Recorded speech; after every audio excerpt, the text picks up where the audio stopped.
Saludo con gusto a Alejandro Pescador, quien es ministro en retiro del Servicio Exterior Mexicano y asociado del Consejo Mexicano de Asuntos Internacionales. Alejandro, ¿cómo estás? Buenas tardes. Buenas tardes, muchas gracias por esta invitación de un tema tan delicado para la paz en esta región. Definitivamente tan importante, Alejandro. ¿Cómo entender mejor esta crisis que se está dando entre las dos Coreas? Esta crisis en realidad es una crisis que se ha venido repitiendo desde hace décadas, pero en el contexto actual hay que tomar en cuenta que Corea del Norte tiene como sus principales aliados a China y a Rusia. En ocasiones Corea del Norte actúa como un peón de uno o de otro, no siempre. Pero en este caso, el contexto que hay de la guerra de agresión de Rusia contra Ucrania parece despertar inquietudes de que están utilizando esta lluvia de misiles balísticos de Corea del Norte, que a veces caen sobre las aguas territoriales de Corea del Sur, pero también en el mar de Japón, como un pretexto para distraer la atención internacional, por una parte, y por otra, de Estados Unidos y de sus aliados, que en esa región del mundo, entre las dos Coreas, pues se ha incrementado la tensión muchísimo desde el mes pasado.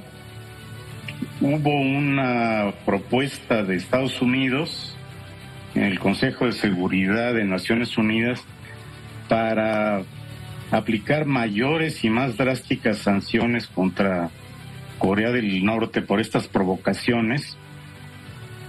Pero como ustedes saben, el Consejo de Seguridad de Naciones Unidas tiene 5 miembros permanentes con el derecho de veto.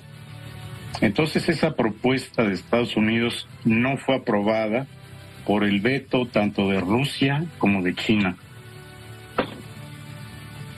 Situación que está sucediendo muy cerca de la población. Se hablaba de aproximadamente 57 kilómetros. ¿Qué tan cercano es a donde se están haciendo este tipo de ejercicios? Bueno, los ejercicios conjuntos de Estados Unidos y Corea del Sur son también sistemáticos, no son una novedad de ninguna forma. Se han estado repitiendo a lo largo también de décadas. Es una guerra que no ha terminado entre Corea del Norte y Corea del Sur. Entonces, Corea del Norte posee armas nucleares. La última prueba nuclear que hizo fue en 2017. Y en este caso, en estos más recientes misiles que han caído tanto cerca del mar de Corea del Sur como del mar de Japón, la retórica de Pyongyang también ya ha mencionado o ha reiterado que está preparando una nueva prueba nuclear. China, que a veces ha tenido un cierto peso para evitar alguna acción catastrófica por parte de Corea del Norte, no ha hecho nada. Solamente, como lo que dije hace un momento, en el Consejo de Seguridad vetó la posibilidad de sanciones. Sin embargo, habría que recordar que por ejemplo, el esfuerzo más sistemático, más acucioso para lograr una pacificación en la península coreana fueron las pláticas de las 6 partes que se llevaron entre 2003 y 2009 en Beijing. Precisamente estuvieron Corea del Norte, Corea del Sur, Rusia, China, Japón y Estados Unidos. Esas pláticas se prolongaron durante 6 años, 2003 a 2009.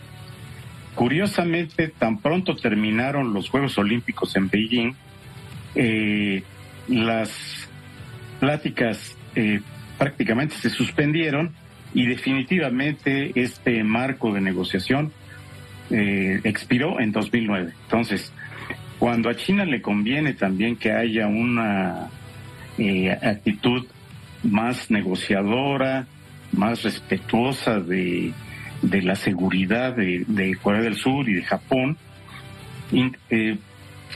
deja sentir su peso político, y Corea del Norte, bueno, se pliega a esa exigencia de Beijing, pero en este caso, en estos 2 últimos meses, no ha sucedido. Y Beijing no se ha manifestado tampoco para llamar a una negociación o para llamar a que las partes se alejen de cualquier beligerancia. No lo ha hecho. Esto indica que tanto Rusia como China, no podemos saberlo con absoluta certeza, claro, pero son complacientes con estas provocaciones de Corea del Norte, ¿no? Ahora, Alejandro, ¿qué tiene que suceder para que esto se calme, para que esto se tranquilice? O si estamos en un punto en el que el conflicto va a escalar ya de aquí en adelante después de este tipo de ejercicios, estas provocaciones, como lo ha dicho el presidente surcoreano. Corea del Sur obviamente está muy preocupada, lo mismo que Japón, porque como ya dije, han caído misiles norcoreanos cerca de las costas de Japón, incluso han pasado por encima de alguna población en Japón. Es muy difícil predecir. La retórica de Pyongyang cada vez es más beligerante. Desde 2017, que hicieron la última prueba nuclear, ahora ha pasado la situación entre las dos Coreas por diferentes tipos de tensión, pero en este momento ya alcanzó un nivel muy preocupante. El mes pasado, octubre, como dije, el Consejo de Seguridad de Naciones Unidas, que su función principal es mantener la paz internacional, consideró estas provocaciones, pero desgraciadamente por el veto de Rusia y China no se ha tomado ninguna medida. Y en el caso, por ejemplo, del voto razonado de Rusia en esa sesión del Consejo de Seguridad, la embajadora rusa dijo que Corea del Norte estaba en su derecho de enviar o de lanzar estos misiles, esta lluvia de misiles, por culpa de Estados Unidos, básicamente, y en segundo lugar de Corea del Sur, por lo que mencionaste de los ejercicios militares. Un poco también la misma fórmula que acusa a la OTAN de haber provocado la invasión muy agresiva de Rusia a Ucrania, ¿no? Entonces, se hace responsable a los países occidentales y a sus aliados, ¿no? Pero el punto al que ha llegado en este momento, ya con la mención o con la reiterada mención de que Corea del Norte está dispuesta a realizar una nueva prueba nuclear, es muy preocupante. Bien. Alejandro Pescador, ministro en retiro del Servicio Exterior Mexicano, agradezco mucho este análisis de lo que pasa entre estas dos Coreas para el auditorio de Milenio Noticias. Gracias, buenas tardes. Gracias a ustedes, buenas tardes. Saludos.